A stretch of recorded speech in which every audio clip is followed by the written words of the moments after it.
বিগত ফ্যাসিস্ট সরকারের আমলে গায়েবী মামলা হতো, সরকারের পক্ষ থেকে গায়েবী মামলা দিত। আর এখন আমরা সরকারের পক্ষ থেকে কোনো মামলাটা আমরা দিচ্ছি না। আমরা মূলত যে ব্যাপারগুলো নিয়ে আলোচনা করেছি সেটা হচ্ছে কমিশনের কাজের অগ্রগতি কতটুকু এটা জানতে চেয়েছি। ওনারা কাইন্ডলি আমাকে অবহিত করেছেন এবং ওনারা যেভাবে কাজ আগাচ্ছেন আমি খুবই আশাবাদী হয়েছি এবং আমার কাছে মনে হয়েছে ওনারা যেরকম একটা বিচার বিভাগের প্রতিষ্ঠার লক্ষ্যে কাজ করছেন বা স্বপ্ন দেখছেন, এটা যদি সত্যি করা যেত তাহলে সম্ভবত আমাদের বিচার অঙ্গনে সমস্যা যা আছে সেগুলি আর থাকতো না কখনো। এবং আমাদের এখানে আইনের শাসন, মানবাধিকার, মানুষের অধিকার অনেক বেশি সুশক্ত হতো। তো ওনাদের কিছু সমস্যার কথা বলেছেন, আমরা ওনাদেরকে যথেষ্ট সাপোর্ট দিতে পারছি না, বিশেষ করে লজিস্টিক সাপোর্টের প্রবলেম আছে এবং এগুলি সত্ত্বেও ওনারা এত কষ্ট করে কাজ করছেন, এই জন্য কৃতজ্ঞতা জানিয়েছি। আরেকটা ব্যাপার হচ্ছে, দুইটা ব্যাপারে ওনাদের কাছে স্পেসিফিক সহায়তা চেয়েছি, এটা আপনাদের জানাতে চাই।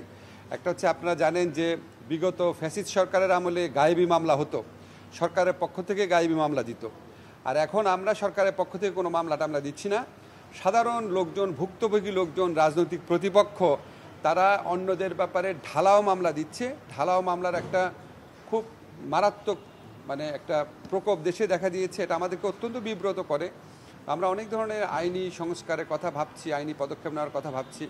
ওনাদেরকে রিকোয়েস্ট করেছি এখানে বাংলাদেশের বিচার অঙ্গনে যারা বেস্ট ব্রেইন আছেন, সুপ্রিম কোর্টের 2 ডিভিশনে বা ঢাকা বিশ্ববিদ্যালয় বা প্রাইভেট যারা ল প্র্যাকটিস করেন তাদের মধ্যে থেকে ওনারা সবাই আছেন। ওনাদের কাছে একটা আমাদের একটা প্রত্যাশা যে ওনারা আমাদের আইনগতভাবে কীভাবে জিনিসটা ট্যাকল করা যায় ওই পরামর্শটা নিতে এসেছি। ওনারা আমাদের পরামর্শটা দিবেন, নিজেরা কাজ করে রিসার্চ করে জানাবেন। একটা ব্যাপারে আমরা নেক্সট যে উচ্চ আদালতে বিচারক নিয়োগ হবে সেটা আমরা একটা আইনের মাধ্যমে করতে চাচ্ছি এবং আইনের মাধ্যমে করার দাবি সমাজে বহুদিন যাবত আছে। 2008 সনে এরকম একটা আইন হয়েছিল। আমরা এটাকে আরও বেশি ওই আইনটা কিন্তু পরে আর আইনে রূপান্তরিত হয় নাই। বিগত ফ্যাসিস্ট সরকার এসে ওটাকে আর আইনে রূপান্তরিত করে নাই। আমরা এরকম একটা ওই আইনটাকে আরও বেশি যুগোপযোগী করার জন্য ওনাদের সহায়তা চেয়েছি, যাতে নেক্সট যে অ্যাপয়েন্টমেন্টটা হবে সেটা যাতে আমরা আইনের ভিত্তিতে করতে পারি।